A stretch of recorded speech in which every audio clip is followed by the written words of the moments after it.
Sambo, Barada Richard Eliezer Pudihang Lumiu membacakan nota pembelaan atau pledoi dalam sidang kasus pembunuhan berencana terhadap Brigadir Nofriansyah Yosua Huta Barat. Eliezer meminta maaf kepada tunangannya karena harus sabar menunda pernikahan. Saya juga meminta maaf kepada tunangan saya karena harus bersabar menunda rencana pernikahan kami.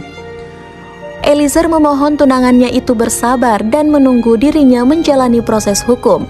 Akan tetapi dengan nada lirih, Eliezer pun mengaku tidak memaksa tunangannya itu untuk sabar menunggu.